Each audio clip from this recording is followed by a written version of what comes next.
They say the old cliffs of Black Hollow breathe at night. If you listen closely, the wind there doesn't just howl, it whispers. The old-timers will tell you it's the mountain itself, remembering the screams of ancient creatures that once fought for survival in its deep, dark shadows. It's a place steeped in chilling folklore, a place where no one dares to camp anymore, not since that one fateful night. The story begins with three young, ambitious rangers. They were new to the area, full of confidence and dismissive of local legends. They laughed when they heard the stories about the Serpent of the Ridge, a creature said to be older than the forest itself, a primordial beast that sleeps beneath the rock. To them, it was all just mountain talk, ghost stories meant to scare kids away from dangerous cliffs. But the locals knew better. They swore that once every few decades, when the stars aligned just so, the beast would rise from the earth to hunt. Ignoring every warning, the Rangers set up their camp high on a ridge overlooking Black Hollow. As dusk settled, painting the sky in shades of orange and purple, they shared stories around their crackling fire, their laughter echoing into the growing darkness. But then, as the last sliver of sun disappeared, a different sound joined them. A low, guttural growl that seemed to vibrate up from the very ground beneath their feet. The air grew suddenly cold, thick and heavy, like the breathless moment before a storm breaks. Peering over the edge of the ridge, they saw her. A mother mountain lion, her powerful body ensnared in the gnarled roots of a twisted ancient pine tree. Her eyes, wide with sheer terror, were fixed on the darkness below. She wasn't growling at them. She was warning them.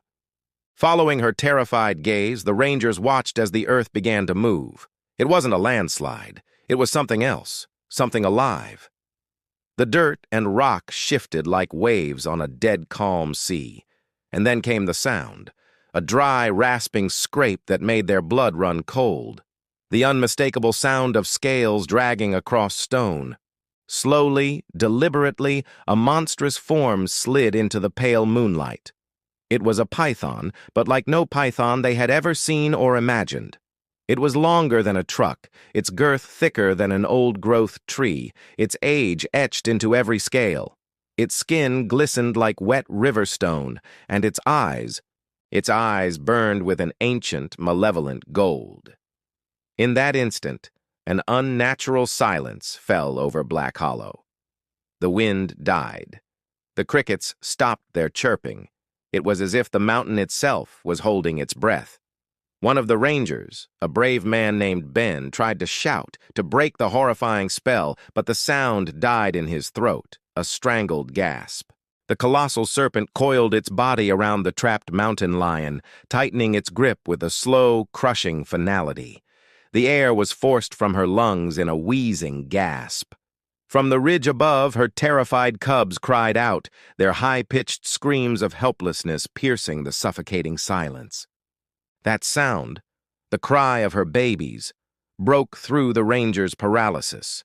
A wave of desperate courage washed over their fear. With a shared, unspoken resolve, they grabbed their torches and survival knives and charged down the treacherous slope, screaming into the darkness to bolster their own courage.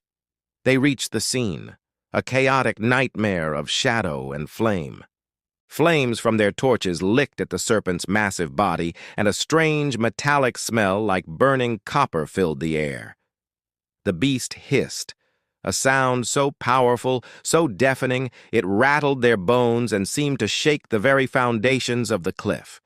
It was a battle against a myth, a fight against something that shouldn't exist. They hacked and slashed with their blades, which barely scratched the creature's stone-like scales, while the serpent thrashed, its immense body dislodging rocks and uprooting trees. They fought for what felt like an eternity, fueled by adrenaline and a primal need to protect the helpless.